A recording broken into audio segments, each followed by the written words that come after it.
Newcastle embarrass Arsenal, and not for the first time this season.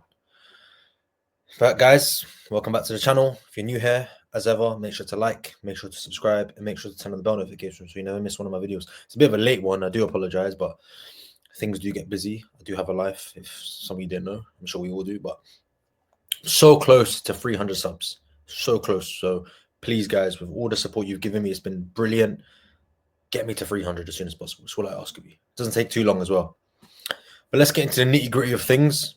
Arsenal out of the Carabao Cup after a 4-0 aggregate defeat to Newcastle. 2-0 win for Newcastle at the Emirates and a 2-0 win for Newcastle at St. James's Park.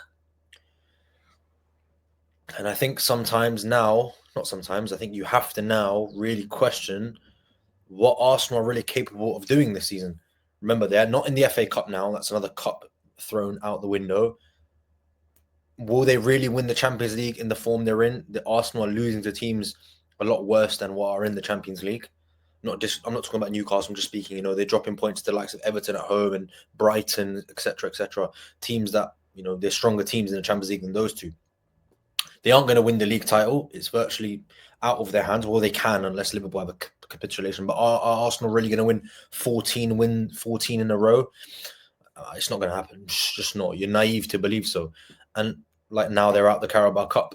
They're not going to be in the final. It's going to be Newcastle. But we'll either play Liverpool or Spurs. I think we'll find out. Hopefully it's Liverpool. But Arsenal's season is basically done. And we are in February. For a team that's been touted as the second best team in England, after Manchester City are going to fall off, they're going to be the team to progress. And they basically win nothing again. Arsenal are without a major trophy since 2020. Mikel Arteta's first, he wasn't even his first full season. We came halfway through the season, October or November, December. It was around those times. And he won the FA Cup with not even his players. And since then, Arsenal have won Community Shields, but not really anything of superior merit. No Champions League in there, no Premier League in there, no Europa League in there, and no FA Cup to add to the FA Cup he won in 2020, Arteta, and no EFL Cup. I think the last time they won that was 1993. So it's been a massive, disappointment for Arsenal in the last couple of years, especially in terms of silverware. And to go out in the manner that they did, I think it's not good enough for them. You think they have a home leg against Newcastle first. Let's get some wins here. Let's try and put some goals past them. But no, finishing is what cost them. And yesterday was no different against Newcastle. What cost them ultimately was having no number 9, and they had good chances in the game as well. You look at Odegaard's chance, and I saw a tweet from an Arsenal fan saying, "Oh, he looks like he's not trying to aggravate his injury when he just mishit the ball." Like, let's not take the piss. It was a poor finish from Odegaard, and he's not been great since his return from injury. We all know there's a quality player in there, but yesterday wasn't his greatest game. You associate brilliance and composure with William Saliba. I thought that was the worst game I've ever seen him play for Arsenal. And ultimately, he was David Raya as well, trying to boot the ball. Didn't boot the ball long, goes short. Rice gets caught in possession, and Anthony Gordon makes it 2-0. Isak had a goal ruled out.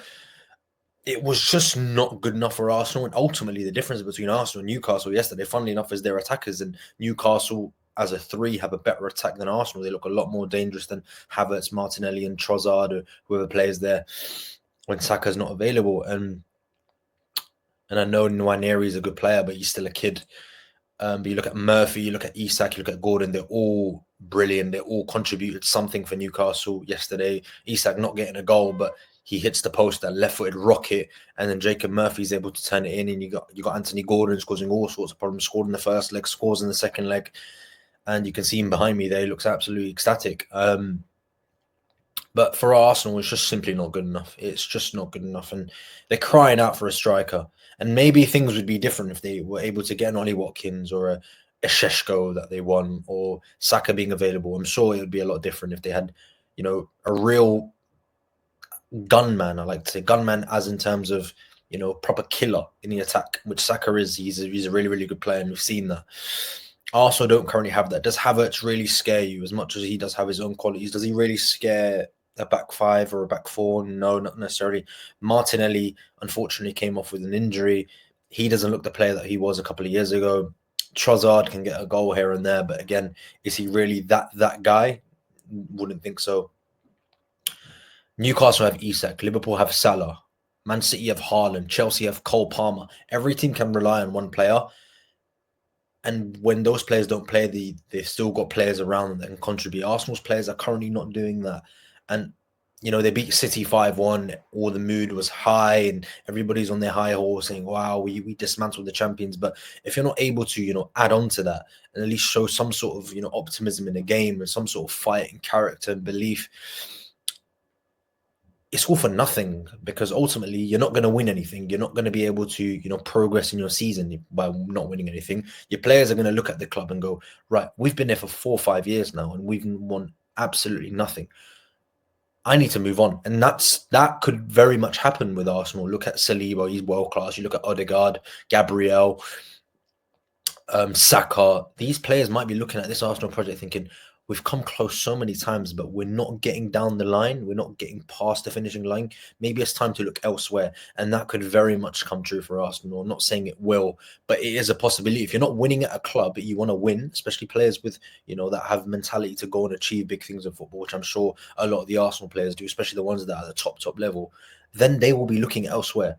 And then Arsenal's project's in the gutter, because when your core disappears, Saliba, Odegaard and Rice, etc., with Raya and goal as well, then you're going to have problems. But you have to look at for what it is. There, like I said, there's the simple truth is Arsenal missing a goal scorer. They don't have somebody that can consistently put the ball in the back of the net. And when Saka's out, nobody really steps up. And that's just a reality. And how do you fix this?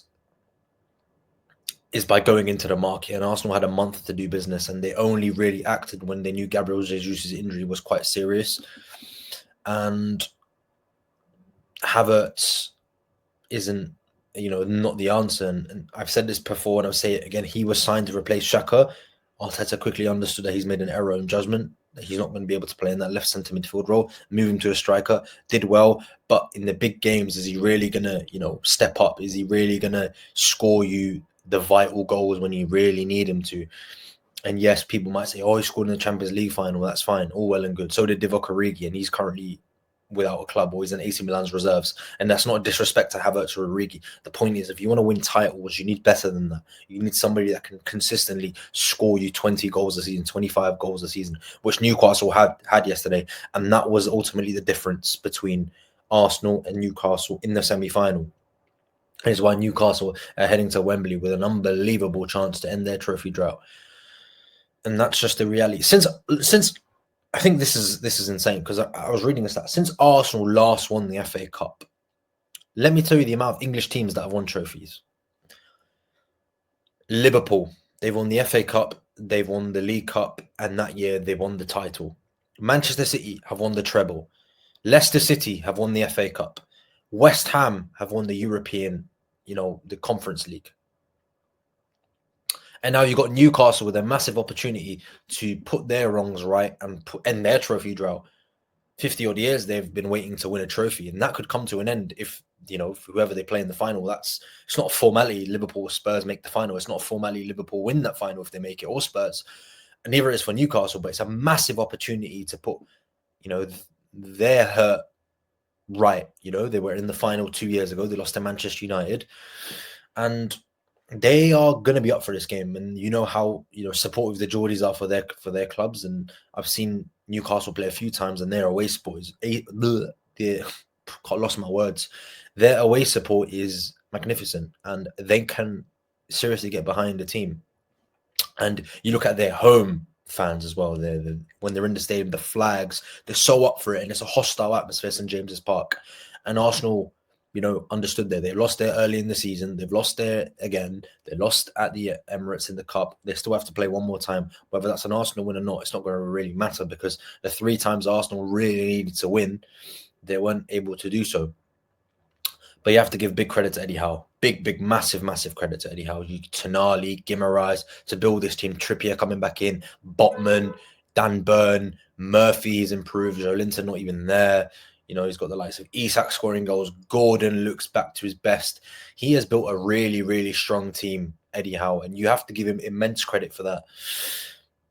Not only has he got Newcastle believing again. He's got Newcastle consistently challenging again for trophies, and silverware is what this club has been lacking for decades. And finally, he's got them off onto the, the cusp of finally breaking that duck. And if Liverpool don't make the final, I wish Newcastle win it, because I like them as a football club. I like the manager. I like the style of play. I like the players they have, and I like the way they're portrayed, to everyone. It's kind of like everyone's second team, because, they're the new kids on the block per se, breaking into that top six traditionally, which I don't think should be a thing. But, they've broken into that the last couple of years, and they've consistently been up there now. And this season, they're putting up a real fight for the Champions League.